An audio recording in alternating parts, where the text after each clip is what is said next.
It's the New England Take. I'm your host, AJ Kierstead. TheNewEnglandTake.com to get more from the show. Be sure to subscribe on YouTube, like and subscribe if you're over there. Check out our podcast feed also. We're posting all the episodes over there, audio only, if you want to check it out in your favorite podcast apps. Excited to be joined this week with another segment presented by Americans for Prosperity New Hampshire, americansforprosperity.org. Also follow them on Twitter at AFP_NH.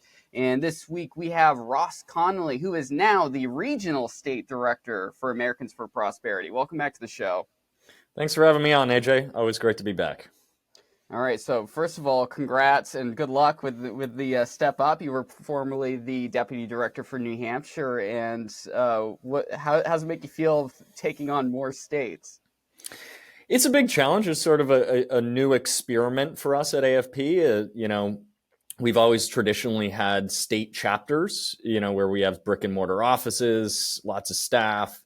But really what we've decided is if we're interested in transformative policy outcomes, then we have to be in every single state. So it's an exciting sort of task to take on. I have 9 states now across the Northeast, 10 if you include New Hampshire through the end of June. But it's I've just noticed just over the past couple months, there's just so much opportunity to really engage with grassroots and in these legislatures across the 9 states. So I'm excited about what we can get done in the coming years. Yeah, it's a big change. You're moving from, I believe, there's 33 states where you had central offices to the more nationwide focus, and with ultimately hitting all 50 states with this mission. What's that mean for AFP, generally speaking, with trying to make it work? Yeah, I think it's a big step up, but AFP we're always in the game of trying to make the biggest impact as possible. One of the things we have focused on when we were developing this strategy was we're in 37 states across the country. We're leaving an enormous amount of the country behind and by not engaging in these 9 states that I have, and then 5 on the West Coast. And I actually added it up when I took this job, as between myself and my counterpart on the West Coast, it's 105 million people. So we were leaving a third of the country population-wise behind. We just weren't engaging with those states. We engaged on some federal issues, but we didn't have a state-based presence where we can help, establish the grassroots movements that, just weren't there. So what are your goals specifically when it comes to policy and organization in the states you're taking on, which includes New England primarily, but it seems like it's more of the East Coast, because it's going to be very different from state to state, I'd imagine. Like, how do you kind of centralize in a productive way for that? Yeah, I mean, the biggest task for me right now is bandwidth. It's 9 states, but there's various, I take each state as its own and where we can have the greatest impact. So some of those states, it may be issue education, grassroots education, but a lot of them might have the full suite of capabilities that we use across our chapter states. So doing grassroots lobbying, engaging communities to take action in state houses, lobbying legislators and pushing legislation. So we're taking on a state-by-state basis, but across all of the states, there's just a lot of opportunity where there previously hasn't been any. One of the things I keep telling folks in every single state is it seems like there's a common theme that there has been a one-sided conversation across these 9 states for decades.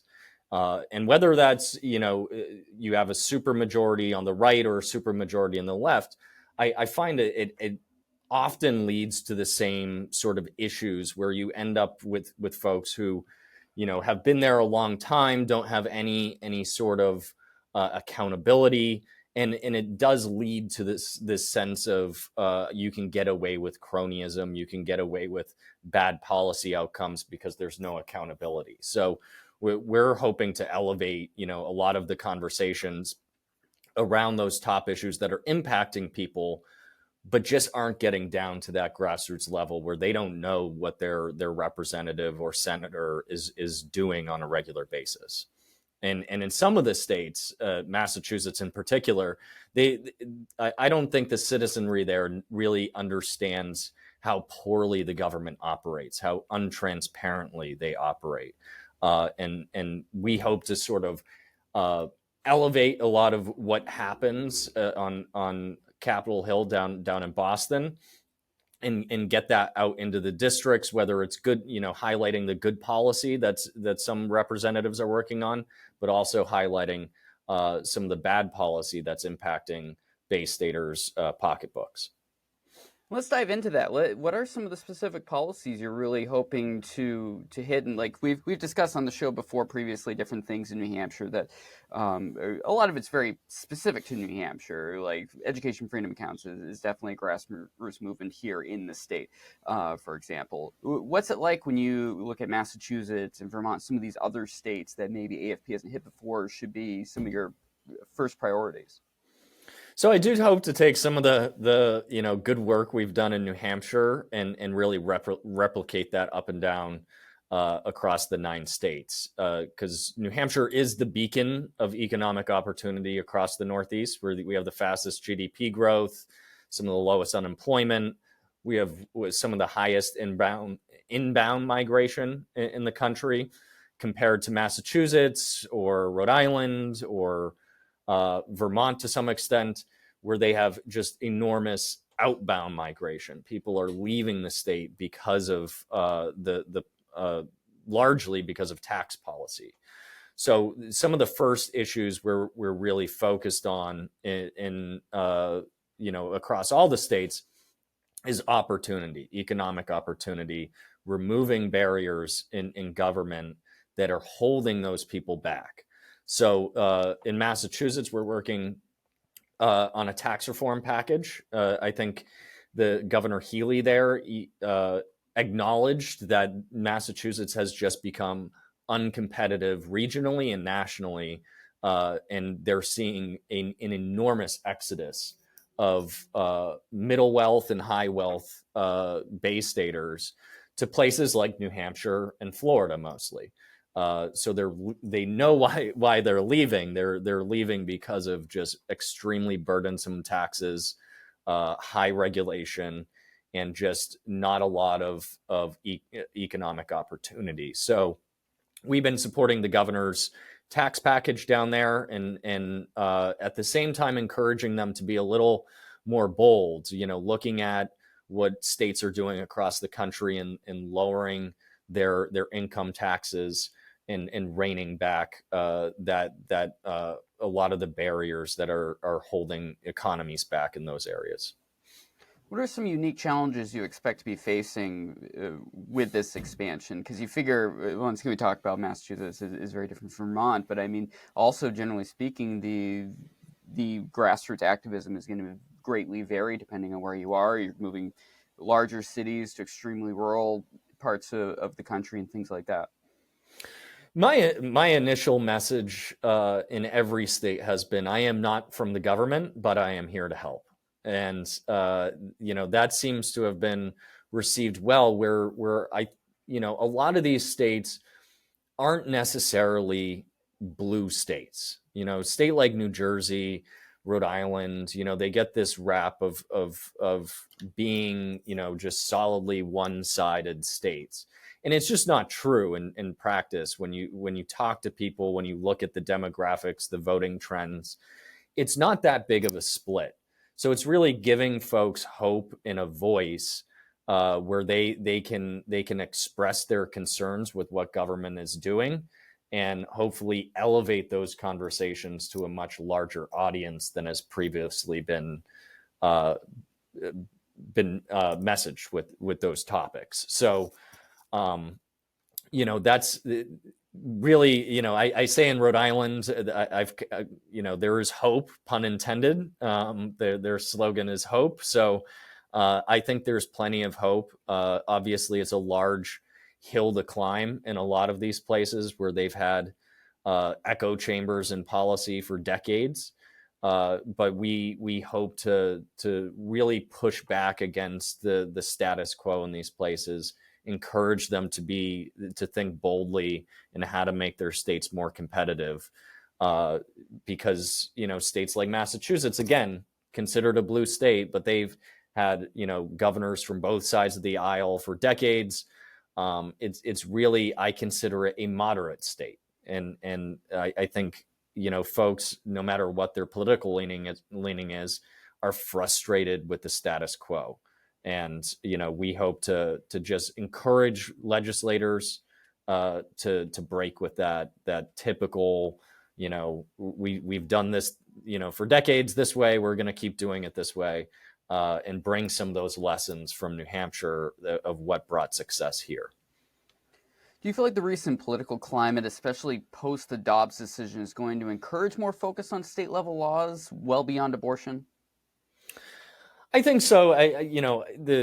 There's a famous quote that the states are the petri dishes of democracy. This is where the policy that the federal government does, it happens first in the states. So to create these model states, basically, of federalism, that's what our country is based off of. So elevating that, showing what good policy looks like at the state level, and then we can elevate that to the federal level, I find super important.